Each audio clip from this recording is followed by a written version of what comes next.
Olá, tudo bem? Você já sabe como funciona a lógica do Novo Testamento?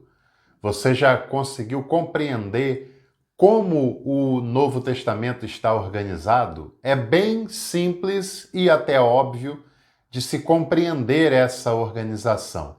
E no vídeo de hoje eu quero falar um pouco mais sobre como o Novo Testamento foi organizado e qual é a lógica do Novo Testamento. Antes, é claro que eu quero pedir para você deixar o seu like nesse vídeo, se inscrever no canal ativando todas as notificações e também você pode me seguir lá no Instagram. O link está aqui na descrição desse vídeo, como também você pode contribuir com o nosso trabalho, seja com o Valeu Demais, com a chave Pix, ou se tornando membro do canal.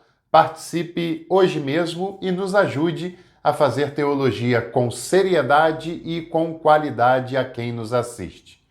Bom, algumas pessoas acreditam piamente que o Novo Testamento, assim como o Antigo, ele foi organizado de acordo com uma direção de Deus, de que as palavras que estão presentes nos livros do Novo Testamento foram ditadas ou inspiradas diretamente pelo Espírito Santo e que a quantidade de livros que lá está, o tamanho desses livros, a organização desses livros, foi tudo feito pela direção do Espírito Santo. Algumas pessoas acreditam, inclusive, que a igreja antiga fez jejuns e orações pedindo que Deus a direcionasse e, a partir daí, fizeram o Novo Testamento que nós conhecemos hoje. Bom, com todo respeito à sua fé, essa visão é uma visão bastante inocente e que nada tem a ver com o processo de formação dos livros e da organização do que hoje nós chamamos de Novo Testamento. Aliás, essa não é uma questão de respeito ou desrespeito à fé, é uma questão técnica, é uma questão de se compreender à luz da história e à luz da teologia como esse processo foi acontecendo. É claro que esse vídeo é um vídeo sucinto, que não dá para a gente explicar todo esse longo e difícil processo até conhecermos como conhecemos hoje o Novo Testamento. Porém, o Novo Testamento, para ser definido, primeiro, ele não se chamava Novo Testamento. Essas definições em Antigo e Novo Testamento são definições bem posteriores. Segundo, que ele não é feito instantaneamente. Para que você tenha uma ideia, o Novo Testamento atual, composto por 27 escritos, ele é o resultado de aproximadamente 400 anos de discussões, disputas, questões políticas, questões tradicionais e eclesiais que giraram em torno das discussões até chegar no resultado que você conhece hoje. É claro, para a definição do cânon do Novo Testamento, não foi apenas fatores espirituais. Aliás, esses fatores pouco fizeram sentido.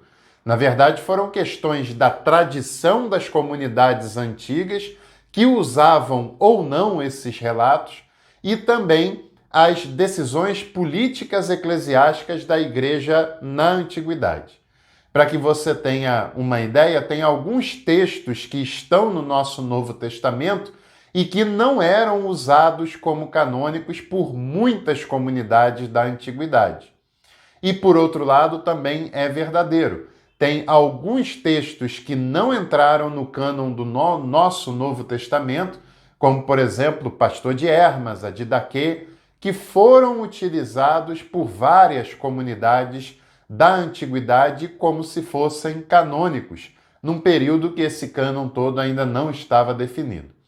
Pois bem, para a composição e organização do Novo Testamento, seguiu-se uma linha lógica. E essa linha lógica se deve muito aos pais da igreja, Justino, Tertuliano e outros nomes importantes. Se você reparar bem, o Novo Testamento começa com os evangelhos.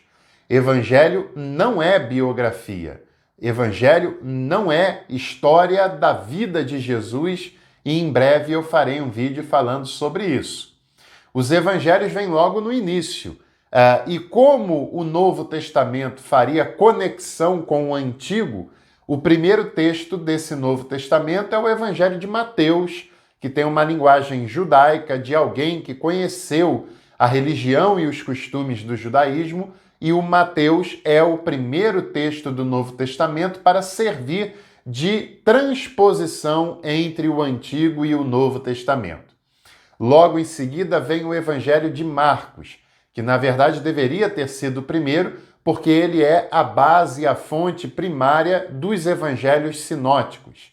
Logo após vem o Evangelho de Lucas, o terceiro dos evangelhos sinóticos.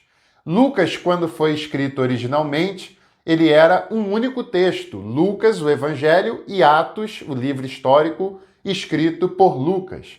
Mas a igreja resolveu separar esses dois textos e, para ficar clara essa separação, foi colocado o Evangelho de João entre Lucas e Atos.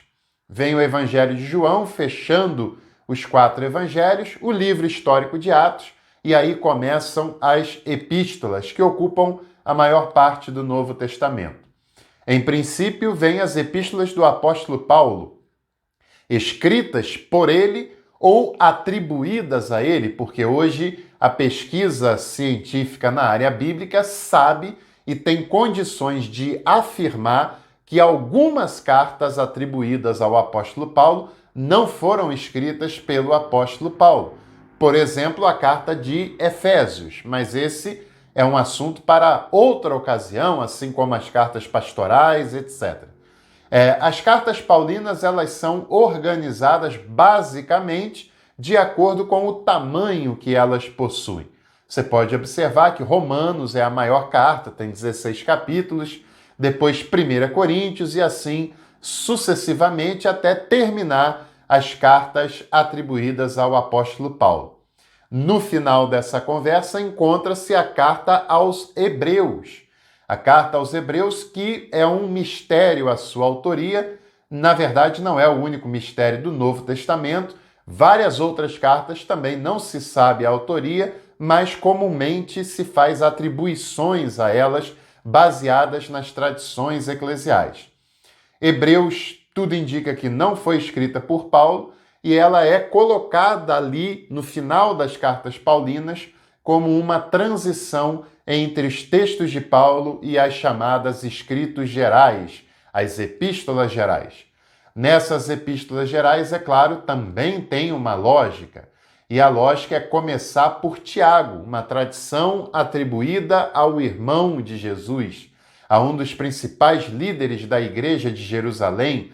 E você sabe que Tiago, Pedro, João eram as colunas da igreja primitiva, não era o apóstolo Paulo. O apóstolo Paulo representava um outro segmento, uma outra corrente, e a grande liderança da igreja primitiva era o triunvirato de Jerusalém, composto por Tiago, principalmente, Pedro e João, que, aliás, são os nomes que dão sequência aos escritos do Novo Testamento, que antes do final, antes do Apocalipse, tem a carta de Judas, e logo após se encerra com a revelação do Apocalipse.